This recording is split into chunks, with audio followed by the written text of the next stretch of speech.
How's it going, guys? I'm going to show you a easy way to do the Le Mans race. This is for earning credits quickly.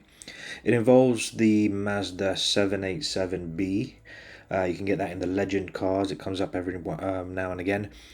It will also work with other Le Mans cars from the same era, so like the Nissan R92 CP, the Jaguar XJR9, the Porsche 962C.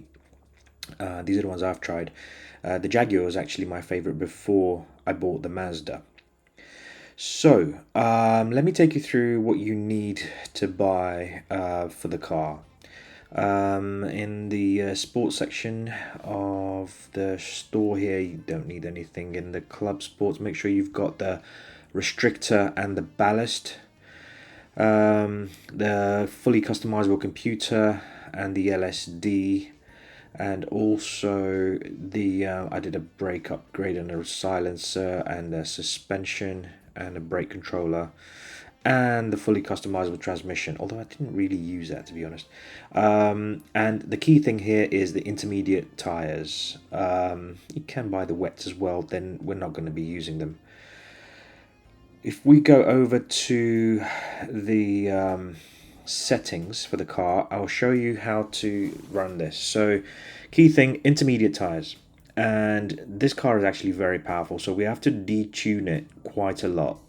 Take a look at all of these settings, pause the video if you need to, but you can see here we're detuning the power. We're adding a lot of ballast, and I was able, with these settings and also the downforce settings that you can see here, get the performance rating to 700 exactly. So if you do that, you should be able to get the same settings. And let's go ahead and start the race. Okay, let's get started. Now the first thing you want to do, even as the race starts, is go over to the fuel map and change that to number 4. Number 4 will give us I think over 7 laps. Once it settles down, you see the number increasing there, and yeah, it's actually enough to do the whole race without stopping for fuel. The other cars are on an easy setting, so we're making light work of getting past everybody. Just do your best not to hit the other cars. It will cause damage, and that will slow you down or make the car pull left or right, depending on what area of the front of the car you hit. Watch out for this corner here, especially because the cars tend to go a bit crazy. See here, very close shave there. But yeah, it's actually pretty easy. I am driving on a controller. I do have a steering wheel, but it's just I share the space. I don't have a dedicated gaming space, so I have to pack that up and set it out. And sometimes, if I'm doing one of these races where it's just to earn credits, then I won't bother. I'll just do it on the controller in automatic, and yeah, it's very easy, really. What you will notice too is that this track has very unpredictable weather, and it can sometimes not rain at all, but most of the times you do get a little bit of rain. We're prepared, we're on intermediates. As you can see, they're not really causing any handicap because this car is in a completely different league to the other cars on the field. Our goal here is to get through the 30 minutes as easily as possible. I'm running on automatic transmission because basically when I do these races, I simply switch on the TV or another YouTube video or do something else while this is happening. I'm not really focusing 100% on these races. They're money-making races, they're nothing else. So yeah, I'm gonna skip forward. You will see that we're halfway through lap 1, and yeah, we're very close to actually getting in the lead. So lap 3, 12 minutes in, and you can see the rain has arrived.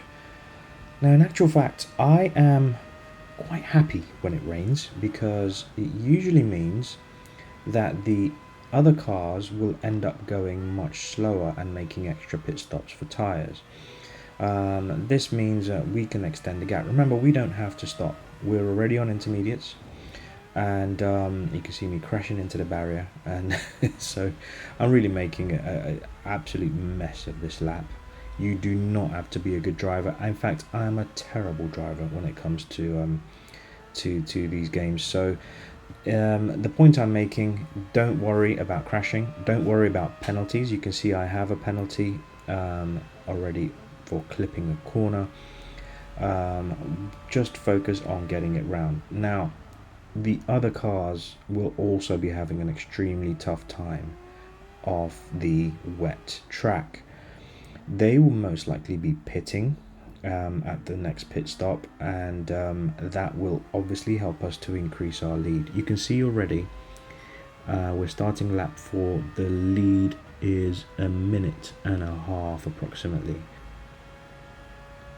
and we are just going to skip forward again to the end of lap 5, and you can see I've practically caught up the whole pack.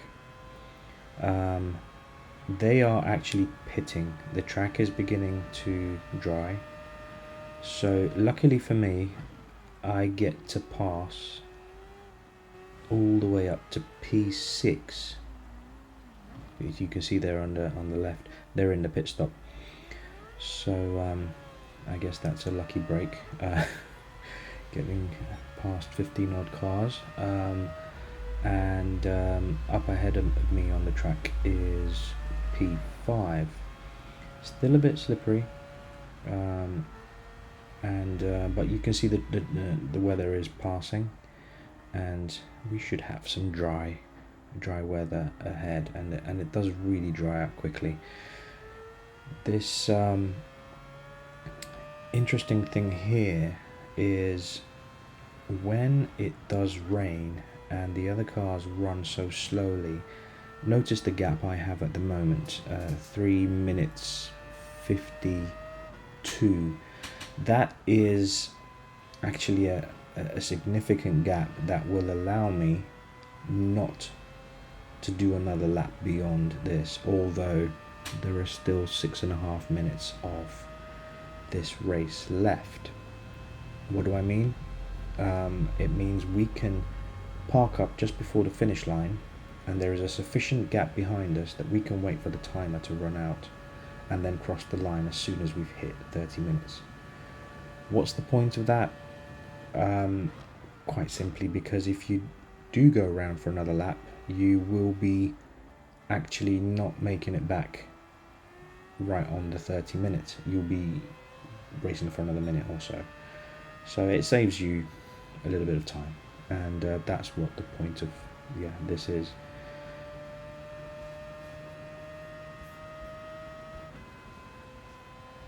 So here we are, end of lap number 6. I have everyone except P2 going behind me. P2 has gone into the pit stop, I think to get rid of his wet tyres. But what we're going to do right here, as you can see, we have 2 minutes and 52 seconds of play left, but it's approximately 4 minutes of gap behind us to the next car. In fact, P2 is in the pit right now, so they're a lap behind. So what we're going to do is simply park up for the next 2 minutes 34 and just cross over the line when the timer reaches 0. Alright, and I'll just speed this up. There's no need to watch this in real time. So as you can see, our timer is running out and those guys are very far away. And when we have final lap come up, we cross over the line. So there you have it, guys. That's one method of making this race as easy as possible. No pit stops, no tyre changes, and there you go. Let me know if you enjoyed this video. As you can see, brand new YouTube channel. I have no experience doing this, so please leave me a comment. If I'm making a really bad job of it, let me know. Let me know what I can improve. And yeah, I really appreciate you hanging on till the end of the video. Thank you.